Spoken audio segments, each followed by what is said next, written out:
کہ ایسے کون سے عوامل ہیں جن کے ذریعے بندہ اللہ تبارک و تعالیٰ کا قرب حاصل کر سکتا ہے۔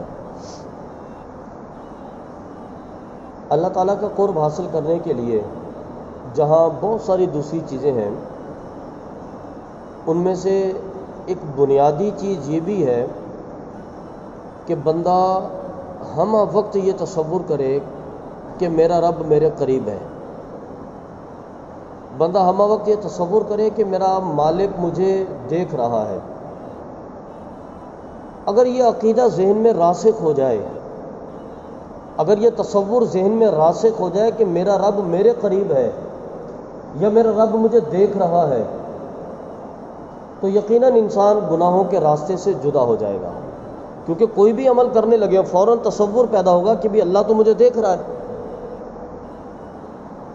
جب اللہ کے دیکھنے کا تصور پیدا ہو گیا تو اس کے بعد انسان یقیناً اس گناہ کے راستے سے دور ہو جائے گا، کیونکہ اللہ تو دیکھ رہا ہے۔ جیسا کہ وہ بچوں کی تربیت کے حوالے سے ایک ملتی ہے نا نظم، بچوں کی تربیت کے حوالے سے ارشاد فرماتے ہیں کہ جیسے ایک ماسٹر صاحب نے، ٹیچر نے اپنے بچوں کو، 3 بچوں کو بلایا اور ان کو تینوں کو سیب دیے اور ان سے کہا کہ تم ایسی جگہ پہ کھانا جہاں پہ تمہیں کوئی نہ دیکھتا ہو۔ چلے گئے، اگلے دن آئے تو ماسٹر صاحب نے پوچھا بچوں سے، تو پہلے بچے نے بتایا کہ جناب میں نے سیب ایسی جگہ چھپ کے کھایا تھا جہاں پہ کوئی نہیں دیکھ رہا تھا، میں کمرے میں چلا گیا، میں نے کمرے کے اندر کنڈی لگا لی، کمرے میں کوئی نہیں تھا، میں نے وہاں پہ اکیلے میں کھایا۔ دوسرے بچے نے پوچھا کہ جناب میں تو دور نکل گیا تھا جنگل میں، آس پاس میرے کوئی بھی نہیں تھا، میں نے کھا لیا، مجھے کسی نے نہیں دیکھا۔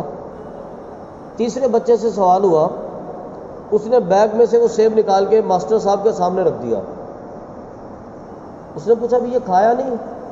کہنے لگا میں نے بڑی کوشش کی تھی کھانے کی، میں کمرے کے اندر بھی بند ہوا، میں جنگل میں بھی چلا گیا، میں نے اور بھی بہت ساری جگہوں پر ٹرائی کیا جہاں مجھے کوئی نہ دیکھتا ہو، لیکن میں جہاں بھی جاتا تھا میرا اللہ مجھے دیکھتا تھا، مجھے تو میرا اللہ دیکھ رہا تھا، میں نہیں کھا سکا۔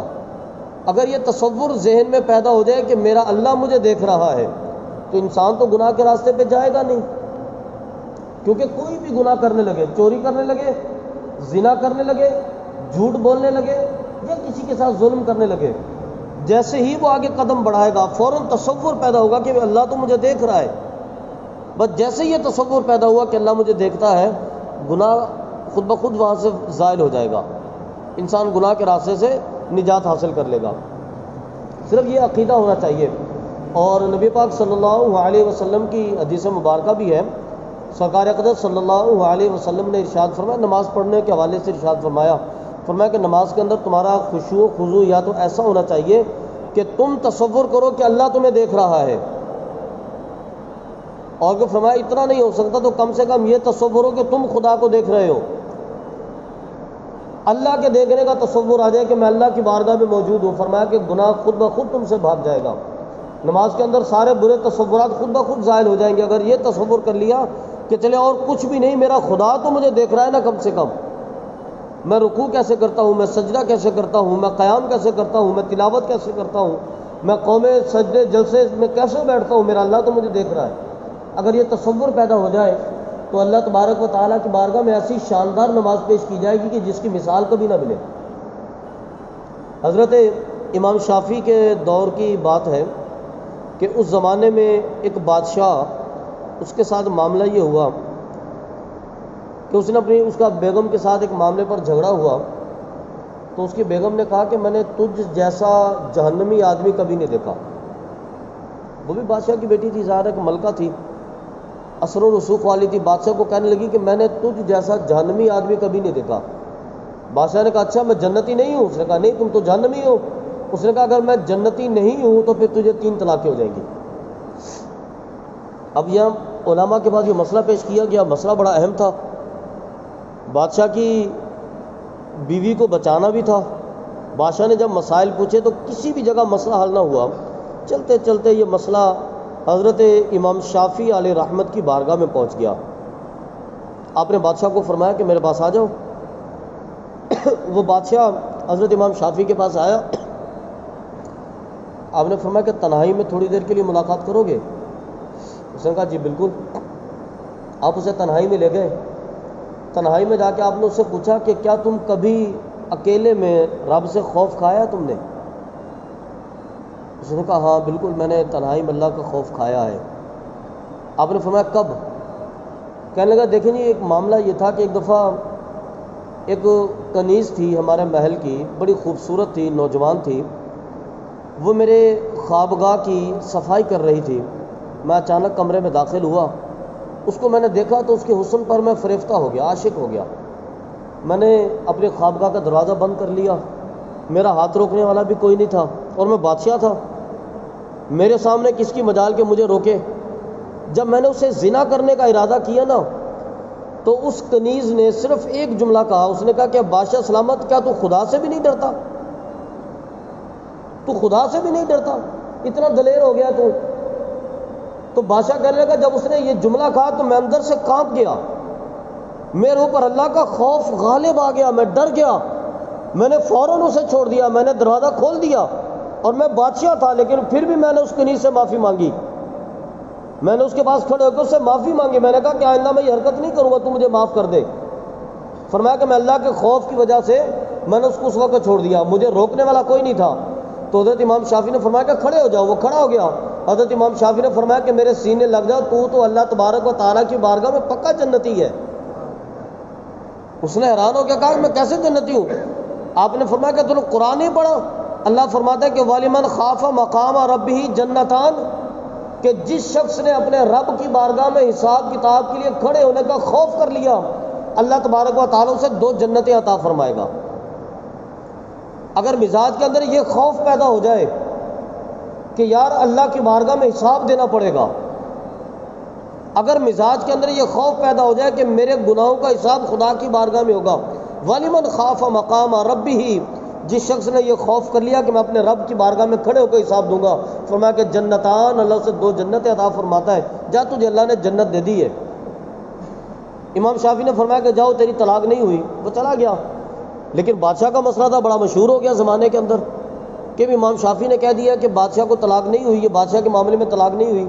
لوگ کہنے لگے کہ دیکھیں جی مسئلہ یہ ہے کہ امام شافعی نے بھی بادشاہ کی رعایت کی ہے، وگرنہ یہ کون فیصلہ کر سکتا ہے کہ دنیا میں رہتے ہوئے کہ فلانا جنتی ہوگا یا جہنمی ہوگا؟ یہ تو قیامت کو پتہ چلے گا نا، یہ تو قیامت کو پتہ چلے گا۔ یہ بات چلتے چلتے حضرت امام شافعی تک پہنچی تو امام شافعی نے فرمایا کہ ویسے تو میں یہ بات کبھی نہ تمہیں بتاتا، کسی کا راز رکھ لیا جاتا، لیکن اب تم لوگوں نے بات کیا کہ امام شافعی نے بادشاہ کی رعایت کی تو میں تمہیں بتا دوں، اصل میں اس بندے نے تنہائی میں اللہ کی بارگاہ میں حساب دینے کا خوف رکھا تھا، تنہائی میں اللہ کی بارگاہ میں حساب دینے کا خوف رکھا تھا، اور جو تنہائی میں خوف خدا سے ڈر جائے تو فرمایا کہ وہ بندہ کامیاب ہوتا ہے۔ وَلِمَنْ خَافَ مَقَامَ رَبِّهِ جَنَّتَانِ، جو اللہ کی بارگاہ میں حساب کے خوف سے، اللہ کی بارگاہ میں کھڑا ہونے کے خوف سے ڈر جائے تو اللہ تبارک و تعالیٰ سے 2 جنتیں عطا فرماتا ہے۔ فرمایا کہ اس کا معاملہ تو اصل میں یہ تھا، کیونکہ دنیا میں ہم نے دیکھا ہر جگہ CCTV کیمرے لگ جاتے ہیں، مسجد کے گیٹ پہ بھی لگ گئے، دفتروں میں لگ گئے، فیکٹریوں میں بھی لگ جاتے ہیں، بڑے بڑے پارکوں میں لگ جاتے ہیں، اور ہر جگہ لکھ دیا جاتا ہے کہ خبردار کیمرے کی آنکھ آپ کو دیکھ رہی ہے، خبردار کیمرے کی آنکھ آپ کو دیکھ رہی ہے۔ اب بندہ خوف کے مارے چوری بھی نہیں کرتا، پھول بھی نہیں توڑتا، مسجد کو نقصان بھی نہیں پہنچاتا، فیکٹری کے اندر بھی چوری نہیں کرتا، دفتر کے اندر بھی چوری نہیں کرتا۔ کیوں؟ کیمرے کی آنکھ دیکھ رہی ہے، کیمرے کا خوف ہے۔ لوگ اللہ کے خوف سے نہیں ڈرتے، لوگ بندوں کے خوف سے ڈرتے ہیں۔ لوگوں کا خوف دل کے اندر ہوتا ہے کہ میرا باس مجھے دیکھ لے گا، میرا ہمسایہ مجھے دیکھ لے گا، میرا بیٹا مجھے دیکھ لے گا، بیٹے ڈرتے ہیں کہ ہمارے والد ہمیں دیکھ لیں گے۔ ایک دوسرے کا خوف ہمارے دلوں کے اندر ہے، لیکن یہ خوف اگر خدا کا آ جائے ہمارے دلوں کے اندر تو ضرورت ختم ہو جائے ان کیمروں کی۔ آپ آنکھیں بند کر کے کہیں بھی بیٹھے رہے، کیا ضرورت ہے کیمرے چلا کر دیکھنے کی؟ بندہ تو اللہ کے عذاب سے ڈرتا ہے، بندہ تو اللہ کے خوف سے ڈرتا ہے، اس کو کیا ضرورت ہے کیمروں سے ڈرانے کی؟ تو ہم لوگوں سے تو ڈر لیتے ہیں لیکن اللہ سے نہیں ڈرتے۔ اصل چیز ہے کہ اللہ سے ڈرنا چاہیے۔ اگر آپ نے اللہ کا ڈر اپنے دل میں بسا لیا تو سمجھے کہ دنیا بھی کامیاب، آخرت بھی کامیاب۔ صرف اللہ کا ڈر اپنے دل میں لانے کی بات ہے۔ وہ روایت کے اندر آتا ہے کہ حضرت عمر فاروق رضی اللہ تعالیٰ عنہ کے زمانہ اقدس کی بات تھی، ایک نوجوان جو صحابی کا بیٹا تھا وہ گلی سے آتا جاتا تھا، تو اس کو ایک خوبصورت خاتون تھی جو گلی میں بیٹھتی تھی، اس نوجوان لڑکے کو دیکھتی، اکثر اسے بلاتی اپنے گناہ کی طرف، تو وہ وہاں سے فوراً منہ موڑ کے چلا جاتا، لیکن وہ عورت بھی ہارتی نہیں تھی، بار بار اس کو بلاتی رہی اور یہ بار بار اس کو اگنور کرتا رہا۔ بالآخر ایسا ہوا ایک دفعہ اس کا دماغ مائل ہو گیا، اس کا دل مائل ہو گیا کہ مجھے اس عورت سے گناہ کر لینا چاہیے۔ اب جب اس نے یہ سوچا کہ مجھے اسے گناہ کر لینا چاہیے، یہ تنہائی میں اس عورت سے ملا۔ اس عورت کے ساتھ ملنے کے بعد جب اس کو مکمل غلبہ حاصل ہو گیا اس عورت پر، اب یہ جو چاہتا کر سکتا تھا، اچانک اس کے دل میں خوف پیدا ہوا کہ اگر اللہ تبارک و تعالیٰ نے اس گناہ پر گرفت کر لی تو پھر میرا کیا ہوگا۔ اچانک دل میں خیال پیدا ہوا تو فوراً اس نے یہ سب چھوڑا اور وہ اپنے والد کے پاس گیا۔ وہ صحابی رسول تھے، اپنے والد سے کہنے لگا کہ ابا جان یہ معاملہ ہوا ہے میرا، کیا اللہ تعالیٰ مجھے معاف کر دے گا؟ اس کے والد نے کہا کہ بے شک اللہ رب العالمین کی رحمت تو سب کے قریب ہے، اللہ رب العالمین تو رحمان ہے، وہ تمہیں ضرور معاف کرے گا۔ بس فرماتا ہے کہ جب اس نے یہ سنا کہ اللہ رحمان ہے مجھے معاف کرے گا، دل پر خوف خدا کا ایسا غلبہ ہوا کہ حرکت قلب بند ہو گئی، وہیں پر ہلاک ہو گیا۔ اس کے والد نے اس کی تجہیز و تکفین کی، جنازہ پڑھایا اس کا، راتوں رات اس کو دفن کر دیا۔ اب روایت کے اندر آتا ہے کہ سویرے سویرے وہ فجر کی نماز ادا کرنے کے لیے جب مسجد میں پہنچا تو حضرت عمر فاروق رضی اللہ تعالیٰ عنہ مسجد میں داخل ہوئے۔ آپ صفوں میں داخل ہوتے ہی آپ نے لوگوں کو دیکھنا شروع کر دیا، سب کو تلاش کیا، آپ تلاش کرتے اس بندے تک پہنچے اور جا کر اس کو پکڑا، اس کو اٹھایا۔ آپ نے فرمایا کہ تمہارا بیٹا کہاں ہے؟ اس نے بتایا کہ یہ معاملہ ہوا، وہ رات ہلاک ہو گیا، وہ تو اللہ کی بارگاہ میں چلا گیا۔ آپ نے فرمایا کہ تم نے مجھے کیوں نہیں بتایا، میں خود آتا، میں اس کا جنازہ پڑھاتا، میں خود اس کا جنازہ پڑھاتا، مجھے اس کی قبر پر لے کر جاؤ۔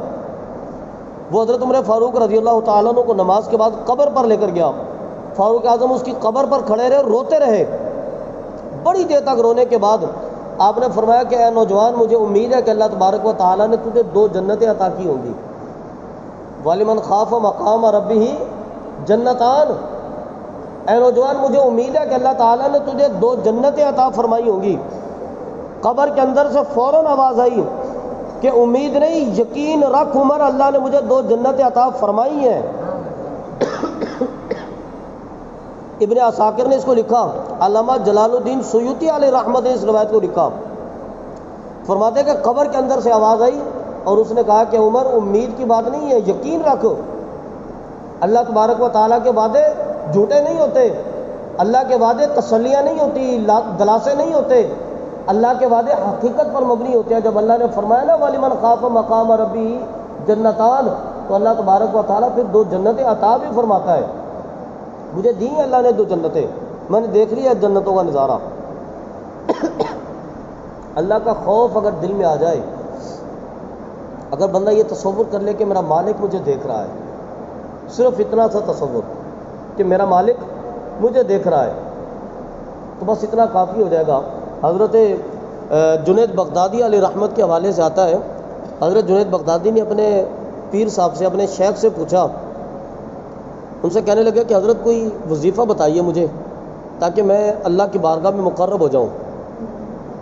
آپ نے فرمایا کہ تیرا ایک ہی وظیفہ ہے، تو ہر وقت یہ پڑھا کر، زبان سے ہر وقت یہ پڑھا کر کہ میرا اللہ مجھے دیکھ رہا ہے، میرا اللہ مجھے دیکھ رہا ہے، میرا اللہ مجھے دیکھ رہا ہے۔ فرمایا تو خدا کی بارگاہ میں مقرب ہو جائے گا، کیونکہ تیرے دل میں یہ خوف بیٹھ جائے گا، کوئی بھی گناہ کرنے سے پہلے تو سوچے گا کہ میرا خدا مجھے دیکھتا ہے، کوئی بھی برائی کرنے سے پہلے تو یہ سوچے گا کہ خدا مجھے دیکھتا ہے، تو پھر تو اللہ کی بارگاہ میں کامیاب ہو جائے گا، تو اللہ کی بارگاہ میں مقرب ہو جائے گا۔ حضرت عمر فاروق رضی اللہ تعالیٰ عنہ ایک دفعہ گلی سے گزر رہے تھے، تو آپ کے سامنے ایک بزرگ آدمی آ گیا، سفید داڑھی اس کی اور بوڑھا اتنا کہ وہ لاٹھی کے سہارے چلتا تھا۔ حضرت عمر اس بندے سے بڑی نفرت کرتے تھے، اس بندے سے حضرت عمر کو بڑی نفرت تھی۔ آپ اس کو دیکھ کے راضی نہیں تھے، آپ فرماتے تھے مجھے دیکھا کر، راستہ بدل لیا کر، میرے سامنے نہیں آیا کر تو۔ ایک دفعہ حضرت عمر رات کو سوئے انہوں نے خواب دیکھا، اللہ تبارک و تعالیٰ کی طرف سے ایک ہاتف غیبی سے آواز آئی، انہوں نے خواب دیکھا کہ میرا محبوب بندہ فلاں قبرستان کے اندر مر گیا ہے، تو جا کر اس کو اٹھا، اس کو غسل دے، اس کو کفن پہنا، پھر اس کا جنازہ پڑھا، پھر اس کو قبر میں دفن کر۔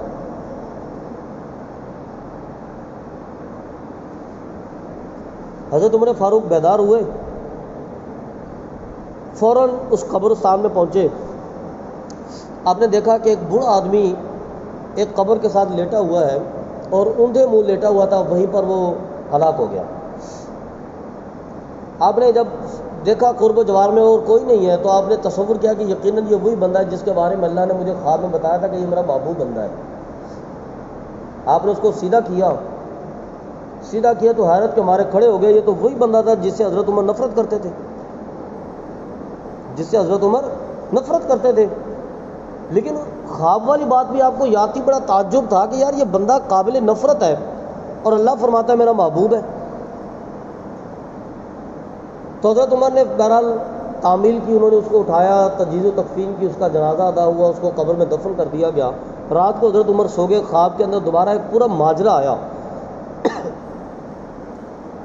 رات میں پورا ماجرا ہے، حضرت عمر رضی اللہ تعالیٰ عنہ گلی سے گزر رہے تھے، وہ بندہ حضرت عمر کے سامنے آ گیا، ہاتھ میں اس کی ایک بوتل تھی، اس نے حضرت عمر کو دیکھا تو فوراً وہ بوتل اپنی چادر کے اندر چھپا لی۔ حضرت عمر فوراً اس کے سامنے گیا، آپ نے فرمایا شراب ہے نا تمہارے ہاتھ میں؟ بندہ بڑا شرابی تھا، ہر وقت شراب کے نشے میں رہنا اور بانسری بجاتا تھا، دور صحراؤں میں جا کے بیٹھ جاتا، بانسری بجاتا رہتا، شراب پیتا رہتا۔